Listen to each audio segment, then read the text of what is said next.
Nah, kenapa kemudian sekarang ada Yahudi, ada Kristen, ada Islam, dan ada yang lain? Ada 3 agama besar di dunia ini yang sering kita sebut. Kalau kita mengacu kepada 3 agama besar ini, mulai dari Yahudi, kemudian Kristen, dan yang paling terakhir adik bungsu namanya Islam. Kenapa penyebutan nama Tuhannya nyaris sama? Yahudi menyebutnya sebagai El, karena Ibrahim.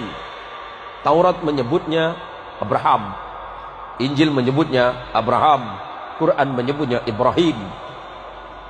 Ibrahim bukan bangsa Arab, jangan terkecoh. Ibrahim itu bukan bangsa Arab. Kalau Ibrahim itu bangsa Arab, berarti bangsa Yahudi juga Arab. Bukan. Ibrahim itu berasal dari Mesopotamia, yang kemudian sering kita sebut sebagai Irak hari ini, atau dulu sering kita sebut Babilonia. Ibrahim lahir di satu tanah yang bernama Ur Kaldania. Kemudian Ibrahim menyeberang ke Mesir, maka Ibrahim disebut dengan Abraham. Abraham di dalam bahasa bangsa-bangsa Nabi yang terdahulu artinya orang yang melintas. Apa yang dilintasi?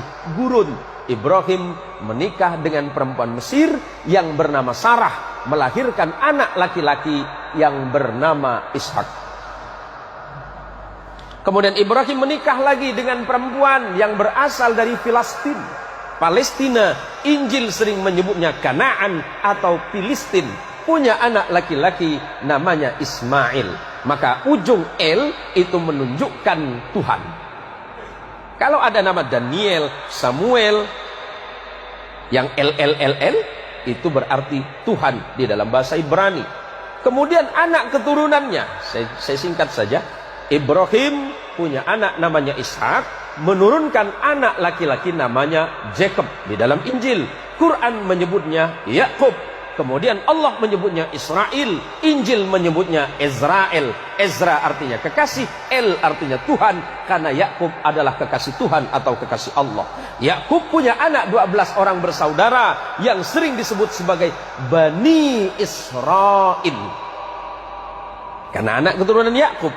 Yakub disebut Israel, anak Yakub disebut Bani Israel. Siapa? 12 orang. Yusuf bersaudara. Abangnya Yusuf bernama Lewi. Lewi punya anak namanya Imran. Imran punya anak namanya Moses. Dalam Injil, Quran menyebutnya Musa. Dan punya adik yang bernama Harun. Adik Lewi namanya Yahuda, yang kelak menjadi cikal bakal nama agama Yahudi. Yahuda punya keturunan terus, salah satunya bernama David. Di dalam Injil disebut sebagai the King of David. David punya anak namanya King of Salomo. Al-Quran menginformasikan sebagai Sulaiman. Sulaiman punya 2 orang anak yang kemudian tidak jadi nabi, tapi keturunannya ada yang bernama Imran. Imran menikah dengan Hana. Hana dan Imran punya anak yang Quran menyebutnya Maryam, Anda menyebutnya Maria. Maria punya anak namanya, Al-Quran menyebut Isa bin Maryam, dan Anda menyebutnya Jesus of Christ. Sederhana, Pak.